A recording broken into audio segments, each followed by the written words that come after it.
क्या आपको पता है कि हमारे हड्डियों के अंदर भरा क्या रहता है? हम पिछले वीडियो में ये जान चुके हैं कि हमारे हड्डियों का निर्माण हमारे एम्ब्रियोनिक स्टेज से ही शुरू हो जाता है, यानी जब हम अपने माँ के गर्भ में होते हैं तभी हमारे शरीर में हड्डियों का निर्माण शुरू हो जाता है। मैंने आपको ये बता रखा है कि हमारे हड्डियों का जो बाहरी परत है वो बहुत ही कॉम्पैक्ट टिश्यू से मिलकर बना हुआ होता है, जिसे पेरियोस्टियम कहते हैं। इसके अंदर का जो भाग होता है वो स्पॉन्जी बोन का होता है, मतलब हड्डियों की एक जाल की तरह संरचना होती है ये स्पॉन्जी बोन्स। इसमें बहुत सारा स्पेस होता है और इसी स्पेस में एक सेमी सॉलिड टिश्यू भरा रहता है जो कि हमारे शरीर के लिए बहुत ही ज्यादा इंपॉर्टेंट है। शरीर का हर एक बेसिक सेल वहीं से बनता है, जिसे कहते हैं बोन मैरो। देखिए, जब एक बच्चा गर्भ में पल ही रहा होता है, तब जब वो भ्रूण के अवस्था में ही होता है तो हड्डियों के निर्माण के समय हमारे शरीर में ये बोन मैरो का निर्माण होना शुरू हो जाता है, जिसमें इसके बेसिक सेल्स हेमेटोपायोटिक स्टेम सेल्स और मीसेनकाइमल स्टेम सेल बनना शुरू हो जाते हैं। जब बच्चा पैदा होता है तब उसके हर एक बोन में, चाहे वो फ्लैट बोन्स हो, लॉन्ग बोन्स हो,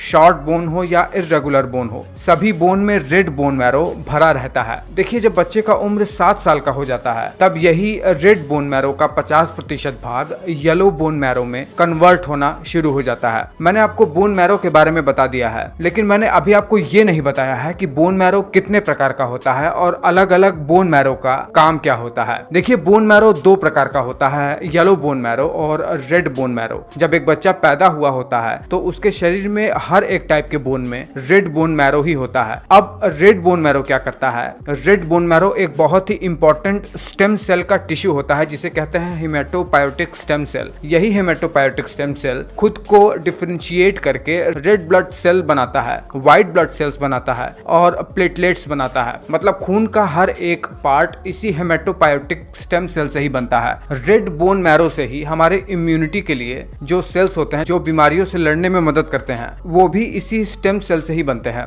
वही होता यह है कि जब हमारी उम्र 7 साल की हो जाती है तो हमारे शरीर में बोन्स को थोड़ी मजबूती की जरूरत होती है, इसलिए ये बोन मैरो में ये रेड कलर के टिश्यू जो होते हैं, जिन्हें रेड बोन मैरो कहते हैं, वो धीरे धीरे अब येलो बोन मैरो में कन्वर्ट होने लगते हैं। ये येलो बोन मैरो क्या करते हैं? ये येलो बोन मैरो हमारे बोन्स को स्ट्रेंथ देते हैं, जिसकी वजह से हमारी बोन्स बहुत ही मजबूत हो जाती है। लेकिन जैसा कि मैंने आपको पिछले वीडियो में ये बात बता रखा है कि हमारी बोन्स को भी अलग अलग शेप के अनुसार अलग अलग तरीके से कैटेगराइज किया गया है। ये जो लॉन्ग बोन्स हैं जो हमारे शरीर में होती है, इसके बीच में एक मेडुलरी कैविटी होती है, उसी के अंदर ये येलो बोन मैरो भरे रहते हैं। क्योंकि लॉन्ग बोन्स हमारे शरीर में हमारे वजन को बियर भी करते हैं, इसीलिए इनकी मजबूती बहुत ही ज्यादा आवश्यक है। येलो बोन मैरो किन किन सेल्स से मिलकर बनी हुई होती है? ये 2 प्रमुख स्टेम सेल से मिलकर बने हुए होते हैं। एक है मीसेनकाइमल सेल, जिसे स्ट्रोमा सेल भी कहते हैं, और दूसरा है मैरो एडिपोस टिश्यू, जो कि फैट सेल्स होती है। ये मीसेनकाइमल सेल से ही डिफरेंशिएट होकर बनती है। हमारे इसी येलो बोन मैरो में ही पाए जाने वाली